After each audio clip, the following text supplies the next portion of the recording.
అందరికీ praise the lord. ఈ సమయంలో దేవుడు మనతో మాట్లాడుతున్న మాట లూకా 6:38లో వ్రాయబడి ఉంది. క్షమించుడి, అప్పుడు మీరు క్షమించబడుదురు.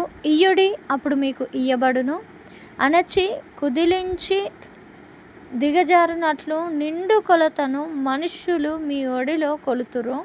మీరు ఏ కొలతతో కొలుతురో ఆ కొలతతోనే మీకు మరలా కొలవబడును అని స్పష్టంగా ప్రభువు తానే మనకి ఒక వాక్యం, ఈ యొక్క వాగ్దానం సెలవిస్తున్నాడు. అవునండి, మనము క్షమించినప్పుడు మాత్రమే దేవుడు కూడా మనల్ని క్షమిస్తాడంట. మరి ఎవరిని క్షమించాలి? మన యందు తప్పులు చేసి మనము సహాయం చేసినప్పటికీ వారు సహాయాన్ని మర్చిపోయి మీకు దూరం అయిపోయినట్లయితే, మిమ్మల్ని బాధ పెట్టినట్లయితే అలాంటి వారిని మీరు క్షమించండి. ఎందుకంటే ప్రభువు ఆ యొక్క కల్వరిశిలలో అంత రక్తం కారునంతగా దేవుణ్ణి కొట్టినప్పుడు కూడా ఆయన, తండ్రి వీరేం చేయుచున్నారో వీరికి తెలియదు, నేను వీరిని క్షమిస్తున్నా, మీరు క్షమించండి అన్నాడు. మరి ప్రభువుని మాదిరిగా తీసుకొని జీవించవలసిన మనము మన శత్రువులని క్షమిస్తున్నామా ఆలోచించాలి. ఇంకొక మాట కూడా ఇక్కడ వ్రాయబడి ఉంది, మీరు ఏ కొలతతో కొలుస్తారో తిరిగి మరలా అదే కొలత మీకు కొలవబడును అని. అంటే ఎగ్జాంపుల్కి చెప్తానండి, మనము మన తల్లిదండ్రుల్ని ప్రేమగా గౌరవించి చూసుకున్నప్పుడు మనకు పుట్టిన పిల్లలు కూడా మనల్ని అదే విధంగా ట్రీట్ చేస్తారు. మనము శిక్షించే విధంగా, దూరం పెట్టి బాధ పెట్టే విధంగా మనం ప్రవర్తిస్తే తప్పకుండా ఆ స్థితి తిరిగి మరలా నీ పిల్లల ద్వారా నీకు వస్తుంది.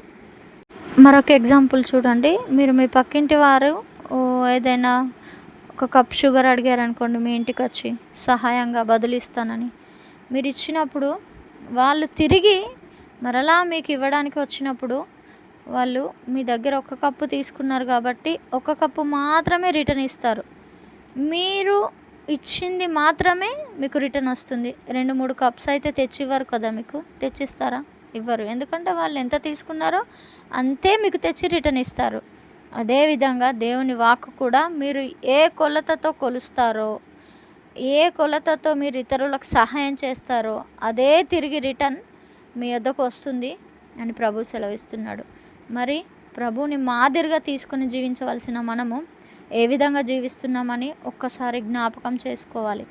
ఆయనని ముందు పెట్టుకొని ఆయన వాక్యానుసారంగా జీవించినట్లయితే తప్పక దేవుడు మిమ్మల్ని బహుగా దీవిస్తాడు. అనేకులకు సహాయం చేసే స్థితిలో మిమ్మల్ని ఉంచుతాడు.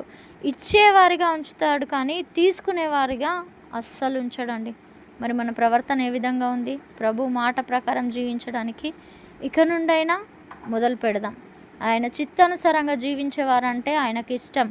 ఆయన మాట ప్రకారం జీవించేవారంటే ఆయనకు ఎంతో ఇష్టం. ఆయన ఇష్టపడిన పిల్లలు ఒక ఉన్నత స్థితిలో ఉంటారు. మరి ఆయన మాట ప్రకారం జీవించడానికి ఇది మొదలుకొని మనం ప్రయత్నం చేద్దాం. ఆయన మాట ప్రకారం